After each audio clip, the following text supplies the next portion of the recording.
안녕하십니까. 유엔미래포럼의 박영숙입니다. 오늘은 청와대 출입기자 이영란 부국장님을 모셨습니다. 안녕하세요. 안녕하세요. 네, 오늘의 화두는 뭐죠? 조만간 있을 개각에 대해서 한번 짚어볼까요? 네, 개각. 예, 개각. 대통령 언제 개각을 한다고 하는 건가요? 지금 오늘이 3월 2일입니다. 네.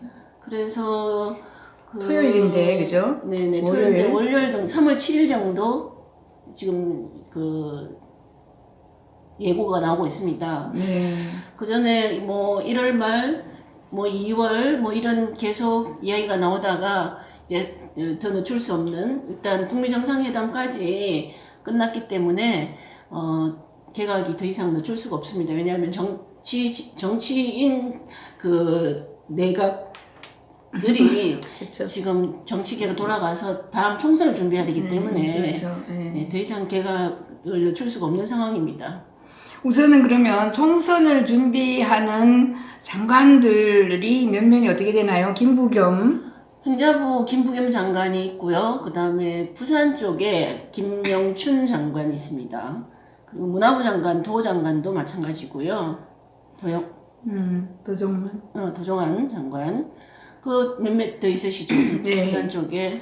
예, 그리고 자, 여사 이런 한 대여섯 명의 장관들이 총선에 나가기 때문에 이제 총선 준비하기 위해서 7개 내지 8개 부처, 그죠? 예, 중폭이라고 볼 수 있는데요.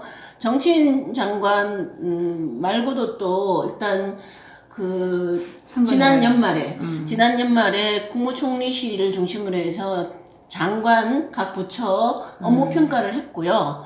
업무 평가에 따른 결과에 따라서 또 개각 대상에 포함될 분들이 몇 분 있으신 걸로 알고 있습니다. 예. 그러면은 다음 주에 이제 들어올 다시 의원들은 뭐 어떤 면면들이 있나요? 지금 꽤 확정적인 이야기로는 박영선 의원이 출마를 포기하고 내각에 입각할 거라는 이야기가 있고요. 그다음에 우상호 의원도 출마를 포기하고 이번 개각을 통해서 내각으로 들어올 가능성이 크다는 이야기가 나옵니다. 예. 그 박영선 출마 포기는 그 지역구가 좀 어려워서 그런가요? 아니죠. 참, 구로 쪽인데요. 삼선을 지냈고, 일단,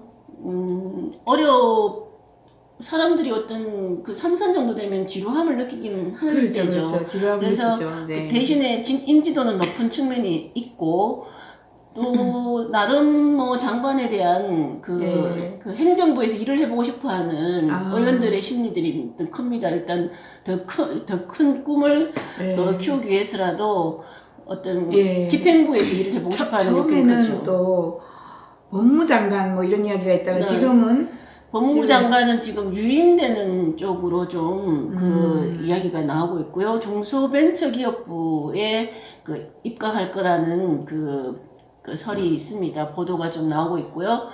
이분이 경제 쪽에 기자를 좀 했었죠. 경제부 기자를 오래 했죠.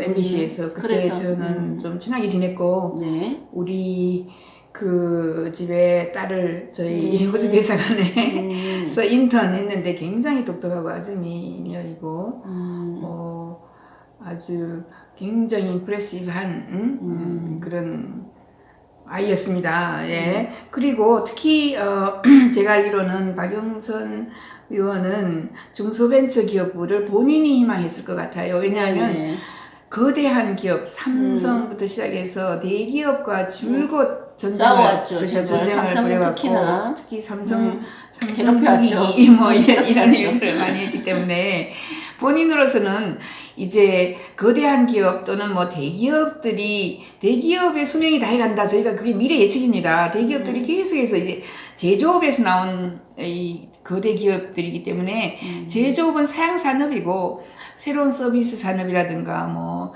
지금 흔히 이야기하는 바이오 메디슨 바이오 쪽이라든가 아니면 라이프 사이언스 이렇게 이야기하기도 하고 거기다가 블록체인 AI 인공지능 뭐 이런 것들이 새로 많이 나오고 미국 같은 데에는 이제 이게 벤처로 시작해서 그죠 가라지에서 시작해서 예 나온 뭐 아마존, 애플, 구글 그죠 전부 이런 것들이 창업주가 지금 그렇게 많이 크게 이루어졌죠. 우리나라에서도 뭐 3대, 4대가 아닌 그죠 아주 젊은이들이 중소 벤처 기업부에 힘을 받아 앞으로 정말 미국처럼 이제 거대한 성장을 할 수 있도록 이런 이 꿈을 가지고 계신 것 같아요. 우리 박영선 의원께서. 일단 이제 걔가 뚜껑을 열어봐야 정확하겠지만 박영선 의원은 이제 김부겸 장관의 후임으로 행자부 장관에도 역시 이름을 올리고 있습니다. 그러니까 어느 정도 내각은 이렇게 끼워 맞추기 정치인 장관들은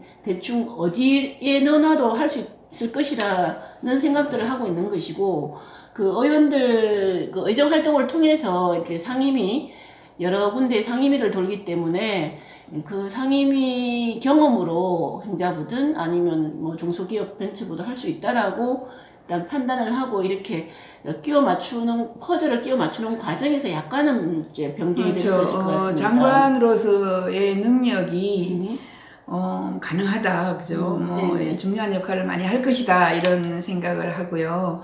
3선으로 또는 4선 하는 것보다 사실은 장관의 행정부, 집행할 수 있는 행정부의 경험을 쌓는 것도 정치인으로서 가장 큰 그렇죠. 예, 그렇게 하고 난 뒤에 또 뭐 서울시장 지난번에 서울시장 출마하고 싶으셨죠. 할 수 있을 것 같고 뭐 아니면은 또 뭐 총리로 뭐 승격을 할 수도 있을 것 같고 큰 문이 열린다. 사실은 굉장히 좋은 선택이다. 3선 4선 해서 하는 것보다. 저도 그렇게 생각하고 있고요. 예. 그 여기 어제 지난주부터 좀 부각되는 그 개각 대상 중에 진영 의원 그 한국당 그 전에 보건복지부 장관 하셨던 박근혜 정부 초대 보건복지부 장관이었던 진영 장관이 그 행자부 장관 이름으로 행자부 장관으로 거명되고 있습니다. 그게 조금 주목해볼 만한 사항인 것 같아요. 예, 그리고 진영 의원은 이제 박근혜 사람이었다가 어떤 경로를 통해 가지고 지금 여기에 가 있죠? 한국당의 아주 주요 요직을 다 거쳤고 박근혜 대통령 캠프에서도 주요 역할을 하다가 초대 보건복지부 장관을 지냈죠. 그러나 보건복지부 장관에 입각하고 난 다음에 어떤 국대가 안 된다. 국대가 안 된다라는 등 뭐 하면서 그 장관을 걷어차고 다시 당으로 돌아가면서 어떤 일종의 파문을 일으켰죠. 어떻게 그렇게나 뭐 박 대통령한테 그 혜택을 입은 사람이 박 대통령한테 그렇게 먹던 물에 그렇게 침을 뱉고 가냐 그렇게 했는데 이제 돌아가서 국회의원 뭐 조용히 그 의정 활동을 하다가 민주당에서 김종인 대표가 문재인 대통령이 그때 그 당대표로 이제 계실 때 그 선대 본부장 내지는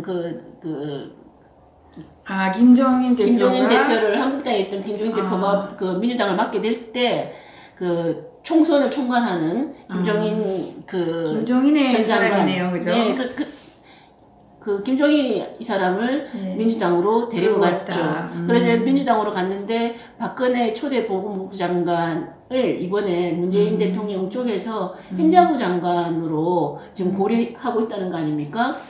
그 점에 있어서는 굉장히 또 파격적이라는 인사가 될 거라는 그렇게 보는 거죠. 뭐 그렇죠. 박근혜의 사람을 또는 김종인의 사람을 또는 보수에 가까운 사람을 그렇죠. 보수죠? 예. 그리고 또 김종인 대표도 지금은 문재인 대통령이 이제 그 영입해 갔던 사람이긴 하지만 결국 문재인 대통령하고 완전히 갈라서 가지고 남남보다 더 이렇게 서로 이렇게 김종인 대표가 또 일단 지금 현재 문재인 정부에 대해서 각을 굉장히 세우고 그 이전부터 각을 세웠죠. 그랬던 사람인데 김종인의 사람을 또 중요한 행자부 장관, 행정부 장관이라면 대통령의 그 동선을 따라다니는 사람이거든요. 외국에서 이게 내무부예요. 외무부 행정부가 가장 큰 네네네. 부처인데 네. 내무부가 더 크죠. 그렇죠. 그래서 제일 큰 장관의 직을 우리 사람이 발탁한다면. 아닌 그죠? 우리 네. 사람이 아닌 네네. 상대방의 진영에 있을 법한 사람을 발탁을 그나마 했다라는 거는 파격 인사다. 파격 인사로 어떻게 나름 이제 통합을 메시지로 내걸 수도 있겠지요. 근데 그게 이제 그만큼 야권에서도 그렇게 통합의 메시지로 받아들여질 수 있을지는 의문입니다. 네, 그렇군요. 뭐 만약에 또 다른 사람이 있다면 우상호 의원의 문화체육부 네. 도종환 장관이 이제 출마할 가능성이 높고 하기 때문에 그 민주당 3선인 우상호 의원이 그 유력하게 거명되고 있습니다. 이분도 이제 노원을 지역구로 갖고 있는 분인데 거기도 선거가 굉장히 어려운 지역이죠. 민주당과 보수와 우파 항상 굉장히 어렵게 치열하게 싸우는 지역입니다. 그 지역 농구가 그렇고 우상호 의원 같은 경우는 지난번에 원내대표 하면서도 또 뭐 그 실력을 좀 보여주었고 그 임종석 전 비서실장 뭐 이 라인에 그 전대협 출신이죠. 그렇죠. 네네. 그러면서 일단 이분도 이제 그 행정부에서 어떤 그 실력을 쌓아보고 싶은 경험이 클 겁니다. 욕망이 큰 거죠. 예. 왜냐하면 이번에 그 서울시장 당내 경선에 또 그때 나왔었죠? 네네.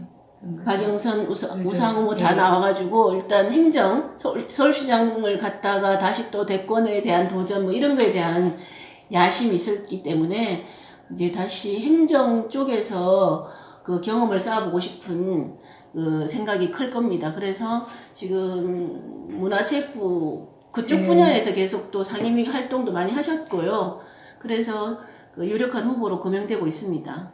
네, 국토부 장관 김현미도 또 출마를 할 하겠죠. 가능성이 있다 이렇게 이야기를 하네요, 그죠? 네네. 그 다음에 또 정보통신부 차관을 지낸 그런 사람 의원이 후임으로 고려된다 이런 이야기도 있고. 국토부 장관으로 거론되고 있죠. 지금 이제 해수부 장관도 그 김영춘 전 의원 현역 의원이죠. 김영춘 의원이 그 해수부 장관에서 물러나고 이제 후임이 새로 바뀔 거라는 것이 거의 확실합니다. 어떤 분이 이제 맡게 될지는 아직까지 그 정확하진 않지만 그 김인현 고려대 로스쿨 교수라든가 김양수 지금 현 차관도 좀 물망에 오르고 있고요. 유해종 전 부산 한망공사 사장, 이연성 선박안전기술공단 이사장 등도 다시 이름을 올리고 있습니다. 해수부 같은 경우는 그 문재인 대통령이 공을 굉장히 들이고 있는 부산 경남에서 굉장히 중요하게 생각하는 장관 자리입니다. 거기가 부산 항만 있고 하기 때문에 부산에서 해수부를 부산으로 하려고 할 정도로 해수부는 부산에서 굉장히 중요하게 보고 있는 그 내각 자리이기 때문에 부산 인사들의 어떤 그 조언 내지는 추천을 많이 듣게 될 거라고 저는 대통령께서 그렇게 보고 있습니다. 그러네요. 여러 명이 지금 이제 물망에 오르고 많으면 7, 8명까지 이야기를 하고 있고 확실한 사람들은 박영선 또는 진영 그죠? 이런 사람들은 이미 검증 작업이 끝났나 보죠?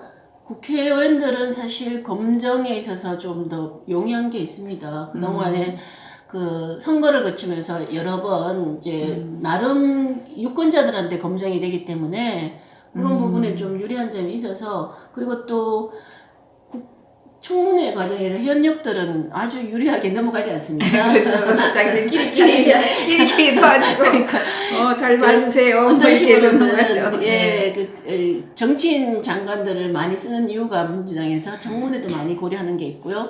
이번에 이제 내각과 함께 이제 굉장히 관심을 모을 수 있는 게 그 대사입니다, 대사. 지금 중국 대사 자리도 비어 있고, 현역이 주 러시아 대사. 예, 중국 대사가 지금 유영민 실장이 그 청와대로 들어오면서 지금 공석이지 않습니까? 중요한 자리인데 지금 비어져 있는 거죠. 그리고 일본 같은 경우는 지금 문재인 대통령이 위안부 문제라든가 이런 것들을 끄집어내면서 위안부 문제나 강제징용 판결 이 문제들 때문에 그 역대 어떤 정권 때 갈등이 심하죠. 갈등이 굉장히 심한 곳이죠. 그래서 일본 대사의 자리가 굉장히 중요한데 뭐 한일 관계가 이 정도로 냉각기가 있었던 적은 없었거든요. 그래서 일본 대사가 굉장히 중요하고 러시아 대사도 지금 이제 바뀌게 될 가능성이 크다고 해요. 그래서 지금 인선 중이고 검증을 계속 하고 있는 것 같긴 한데 지금 주일 대사 경우는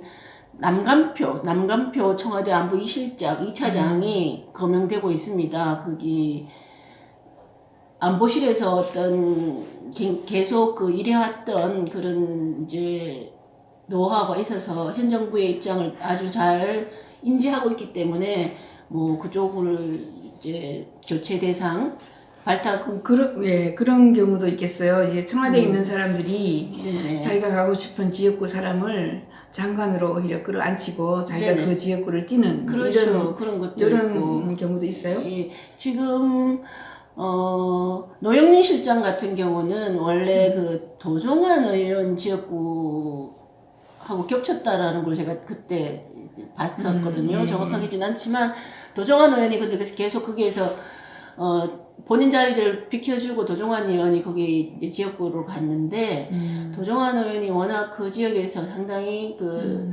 득표력을 획득하고 있나 봅니다. 그래서 노영민 실장이 다시 그 지역에 그 자기 지역구로 돌아가지 않고 대사로 오면서 말입니다. 지역구로 돌아가지 않고 비서실장을 끝내고 난 다음에는 나중에 그 지자체 단체장으로 출마를 그 생각을 하고 있는 거죠. 그러니까 말씀하신 것들은 그런 연관선상에 있고 이번에 4강 대사 중에서는 아마 그 정치적인 출마 때문에 자기 자리 그 대사 자리를 보내는 것 같지는 않고 중국 대사 같은 경우에 지금 노영민 실장이 자리를 비우면서 공석인데 이 자리는 그 정책실장을 지냈던 장하성 실장 고려대 교수죠. 지금 고려대 교수인데 장하성 실장을 중국 대사로 보낸다는 인사 하마평이 유력합니다. 네, 그렇겠네요, 그죠? 우리 그 정책실장으로 있으면서 노무현 정권의 어떤 그 경제 기조, 경제 기조나 국정 상황을 잘 알기 때문에 국정 철학을 잘 이해하고 있기 때문에 한중 관계 발전에 좀 도움이 될 거라고 보는 거죠. 근데 그 모름지기 한중 관계에 있어서의 관계라는 거는 경제적인 문제보다는 정치적인 그 관계가 더 중요한 건데 장하성 실장이 그 부분에서 잘할 수 있을지는 좀 사실은 좀 의문입니다. 인맥도 좀 문제가 될 것 같고 정치적인 비전이나 국제 관계에 대해서도 좀 약하지 않을까 하는 생각도 좀 들어서 적당한 인선인지는 좀 생각을 해봐야 될 것 같습니다. 네. 미래 예측. 자, 이번에 3월 7일 날 이제 청와대에 총선 준비하는 이런 장관들을 내보내고 7, 8명 많으면 다시 또 들어오는 장관, 거기에다가 대사까지 합치면은 뭐 중폭의 개각이 다가오고 있습니다. 여기에 대해서 그리고 확실한 것은 지금 뭐 박영선 의원이나 진영 의원들이 아마 장관으로 올 것 같고 또 해수부 장관 굉장히 공들이는 이런 곳에서도 지금 인맥이 인선이 지금 계속 하마평을 올리고 있고 그렇게 하고 있습니다. 그래서 결국은 이번은 뭐 마지막 개각은 아니기 때문에 중폭의 개각으로 민심을 좀 달래고 그리고 북미 정상회담 이후기 때문에 지금 안 할 수가 없는 이런 상황이라서 지금 개각을 하고 있고 유리한 것은 뭐 결국은 의원들을 들여오면은 청문회가 용이하다. 이런 조건으로 의원들이 많이 들어오는 것 같습니다. 네. 오늘은 여기까지 저희가 예측을 한번 해보았습니다. 박영선, 진영 등등. 우상호 의원 등등. 네네. 감사합니다. 여기까지 하겠습니다. 감사합니다.